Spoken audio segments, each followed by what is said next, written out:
유다와 그의 형제들이 요셉의 집에 이르니 요셉이 아직 그곳에 있는지라 그의 앞에서 땅에 엎드리니 요셉이 그들에게 이르되 너희가 어찌하여 이런 일을 행하였느냐?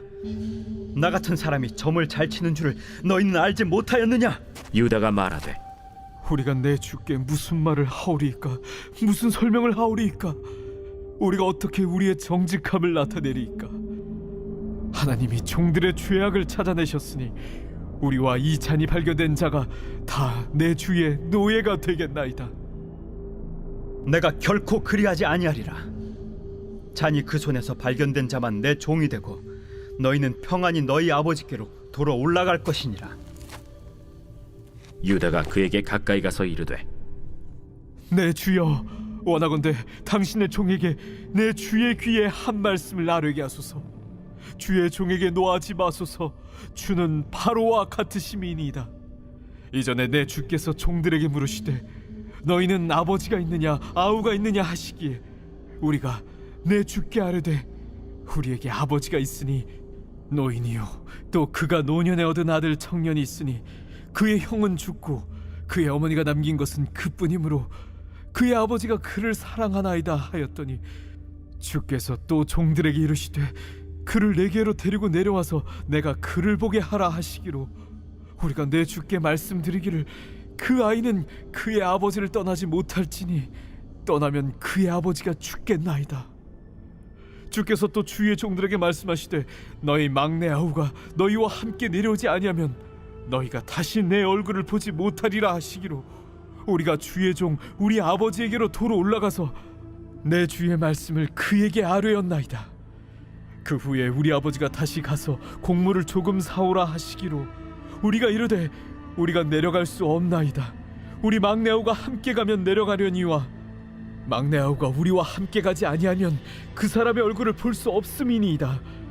주의 종 우리 아버지가 우리에게 이르되 너희도 알거니와 내 아내가 내게 두 아들을 낳았으나 하나는 내게서 나갔으므로 내가 말하기를 틀림없이 찢겨 죽었다 하고 내가 지금까지 그를 보지 못하거늘 너희가 이 아이도 내게서 데려가려 하니 만일 재해가 그 몸에 미치면 나의 흰머리를 슬퍼하며 스몰로 내려가게 하리라 하니 아버지의 생명과 아이의 생명이 서로 하나로 묶여 있거늘 이제 내가 주의 종 우리 아버지에게 돌아갈 때에 아이가 우리와 함께 가지 아니하면 아버지가 아이의 없음을 보고 죽으리니 이같이 되면 종들이 주의 종 우리 아버지가 흰머리로 슬퍼하며 스올로 내려가게 함이니이다. 주의 종이 내 아버지에게 아이를 담보하기를 내가 이를 아버지께로 데리고 돌아오지 아니하면 영영히 아버지께 죄짐을 지리이다 하였사오니 이제 주의 종으로 그 아이를 대신하여 머물러 있어 내 주의 종이 되게 하시고 그 아이는 그의 형제들과 함께 올려보내소서. 그 아이가 나와 함께 가지 아니하면 내가 어찌 내 아버지에게로 올라갈 수 있으리까? 두렵건대 재해가 내 아버지에게 미침을 보리이다.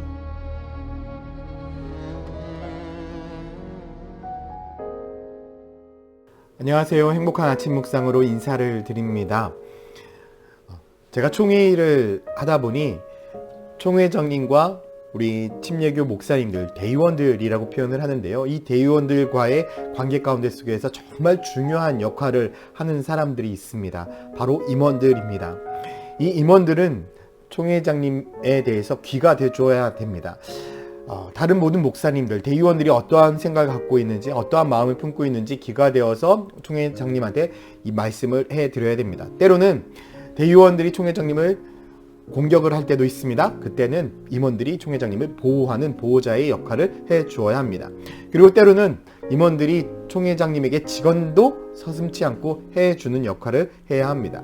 그러다 보니까 이 임원들이 얼마나 중요한지 총회에 가보면서 알게 되었습니다. 특별히 이 임원들은요, 대변인의 같은 그런 역할들, 때로는 변호사와 같은 그런 역할들을 할 때도 참 많이 있습니다.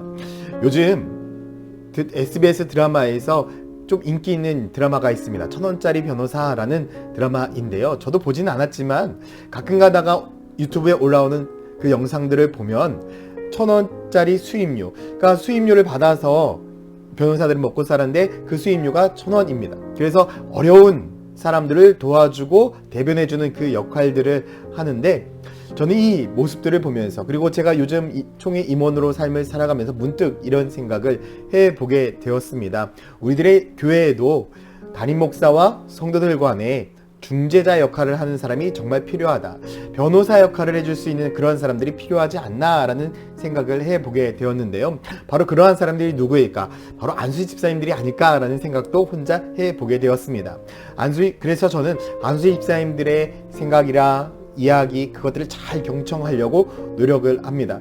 왜냐하면 안수희 집사님들에게 우리 성도님들이 많은 이야기들을 해주기 때문에 이것이 곧 성도님들의 생각이다 라고 생각을 해서 정말 경청하려고 합니다. 그러나 때로는 정말 하나님 앞에서 제가 정직하게 믿음으로 밀고 나갈 때가 종종 있습니다. 그럴 때는 여러분 저를 믿어주시고 저를 위해서 기도해 주시면 너무나 감사하겠습니다.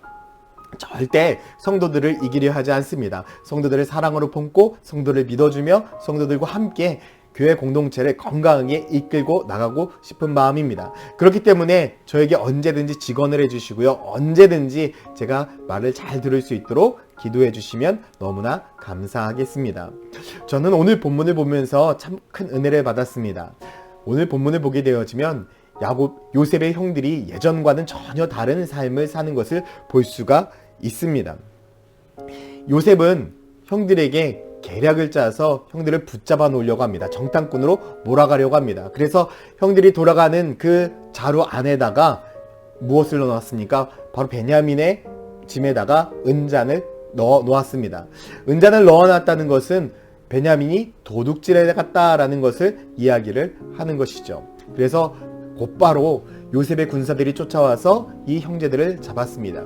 그때에 모든 것을 수색했을 때 베냐민의 자루에서 은잔이 나왔죠. 그리고 다시금 형제들은 요셉 앞으로 끌려왔습니다. 그때에 유다는 이렇게 고백을 합니다. 16절 말씀에 유다가 말하되 우리가 내 주께 무슨 말을 하오리이까? 무슨 설명을 하오리이까? 우리가 어떻게 우리의 정직함을 나타내리이까? 하나님이 종들의 죄악을 찾아내셨으니 우리와 이 잔이 발견된 자가 다 주의 노예가 되겠나이다. 우리 모두가 요셉의 노예가 되겠다. 베냐민만 노예가 되는 것이 아니라 우리 모두의 잘못이니 우리 모두가 함께 그 책임을 지겠다라고 이야기를 합니다. 그때 요셉이 이렇게 말합니다. 17절에 요셉이 이르되 내가 결코 그리하지 아니하리라. 자니 그의 손에서 발견된 자만 내 종이 되고 너희는 평안히 너희 아버지께로 도로 올라가라 라고 이야기합니다. 베냐민만 붙잡고 있으면 된다.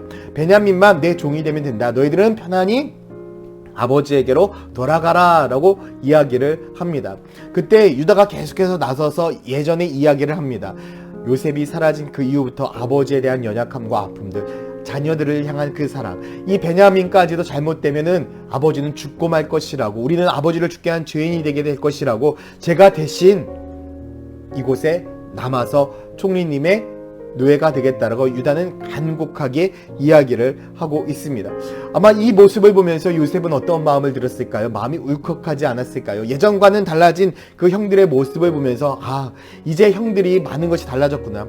정말 요셉이 보고 싶었던 형제들 간의 우애가 생겼구나 라는 이 마음이 들지 않았을까요? 저는 이 유다의 모습을 보면서 중보자의 삶이 생각났습니다. 바로 하나님과 우리 사이에 중보자 되신 예수 그리스도를 떠올리게 되었습니다. 요한일서 2장 1절 말씀에 나의 자녀들아 내가 이것을 너에게 쓰면 너희로 죄를 범하지 아니하게 함이라. 만일 누가 죄를 범하여도 아버지 앞에 우리가 대원자가 있으니 곧 의로우신 예수 그리스도다 라고 말씀하고 있는 것처럼 우리들의 삶 가운데 하나님 앞에 대원자 되신 중보자 되신 바로 예수 그리스도가 있기 때문에 우리들의 연약함과 우리들의 부족함들을 주님께서 변호해 주신다라는 거죠. 그 하나님의 예수 그리스도의 그 은혜가 있기 때문에 우리는 하나님 앞에 나아갈 수 있는 것이고 하나님의 자녀가 될 수 있는 축복을 누렸습니다. 그래서 디모데전서 2장 5절에도 하나님은 한 분이시오 또 하나님과 사람 사이의 중보자도 한 분이시 곧 사람이신 예수 그리스도라. 저는 예수 그리스도가 우리들의 삶의 중보자 되시고 예수 그리스도가 우리들의 삶의 변호사가 되어주신 것이 얼마나 큰 은혜인지, 그래서 저는 이런 생각을 하게 됐습니다. 1,000원짜리 변호사가 아니라 예수님짜리 변호사가 바로 우리들에게 있구나. 예수님이 우리들의 삶에 참된 변호사가 되어주셔서 우리들의 연약함과 우리들의 부족함을 다 일깨워 주시고 다 용서함 받아주시고 우리들의 부족함까지도 주님이 대변자가 되어주셔서 우리를 온전한 회복으로 온전한 은혜의 자리로 이끌고 가심을 다시금 한번 깨닫게 되었습니다. 저는 여러분들의 삶에 예수님짜리 변호사, 이 주님이 우리와 함께 하신다는 그 은혜를 기억하셨으면 좋겠습니다. 오늘 하루도 예수님짜리 변호사가 하나님 앞에서 우리의 연약함과 부족함, 우리의 실수들을 다 고해주고 있습니다. 그렇기 때문에 여러분 두려워하지 마십시오. 여러분 스스로를 정죄하지 마십시오. 우리가 주의 말씀을 나누었던 것처럼 하나님은 정죄의 하나님이 아니라 사랑의 하나님이십니다. 그렇기 때문에 우리가 실수를 반복한다 할지라도, 우리의 연약함이 있다 할지라도 주님께서는 우리를 다 용서하고 계십니다. 특별히 우리의 변호사 되신, 예수님짜리 변호사 되신 주님이 우리와 함께 하시기 때문에 더더욱 우리의 삶은 은혜의 삶이고 축복의 삶이고 능력의 삶입니다. 오늘도 예수님짜리 변호사 되시는 주님과 함께 행복하게, 즐겁게, 기쁜 마음으로 삶을 살아가는 저와 여러분들이 되기를 예수님의 이름으로 축원드립니다. 함께 기도하겠습니다. 사랑과 은혜의 아버지 하나님, 오늘 하루도 주님과 함께 살아갑니다. 예수님짜리 변호사 되신 주님의 은혜, 그 대속의 은혜가 있기 때문에 우리가 오늘도 살아갈 수 있습니다. 주님께서 우리와 늘 함께 하셔서 예수님짜리의 삶을 살게 하시고 예수님짜리의 은혜로 삶을 살아가게 하여 주시옵소서. 그래서 오늘 하루도 주님과 함께 승리의 삶을 살아가는 축복이 넘치기를 소망합니다. 감사드리며 예수 그리스도의 이름으로 기도드렸습니다. 아멘.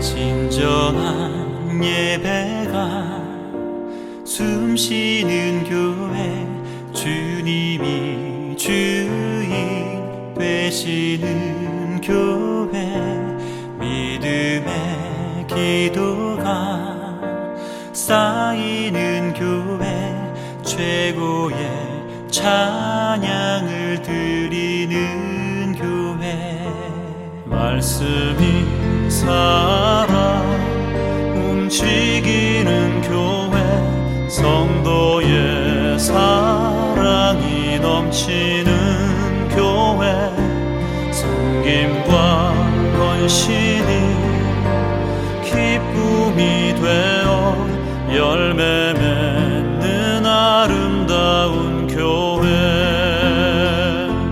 주님의 마음 닮아서 이웃을 사랑하는 교회, 주님의 영광을 위해서 빛 되신 주님 전하는 교회, 사랑의 불꽃이 활짝 피어나 날마다 사랑에 빠지는 교회, 주께서 사랑하는 우리 교회가 이런 교회 되게 하소서.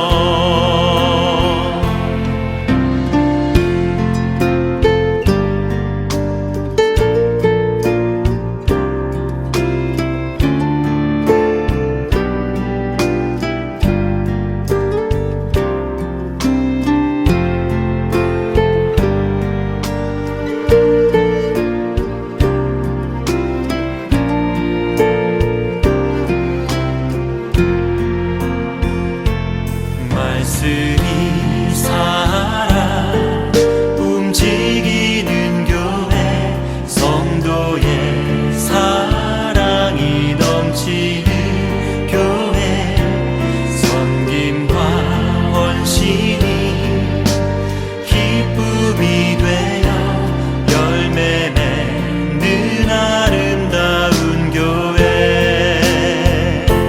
주님의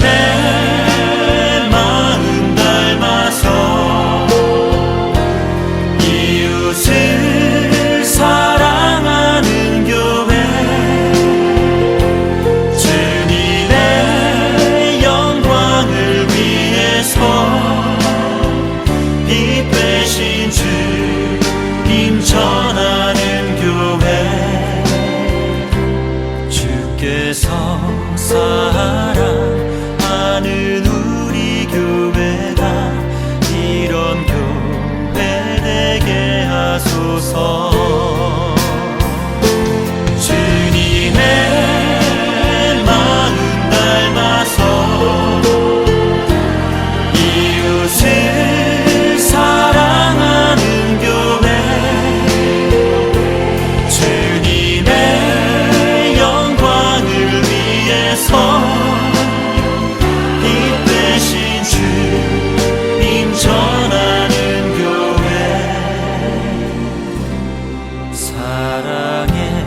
피어나 날마다 사랑에 빠지는 교회, 주께서 사랑하는 우리 교회가 이런 교회 되게 하소서.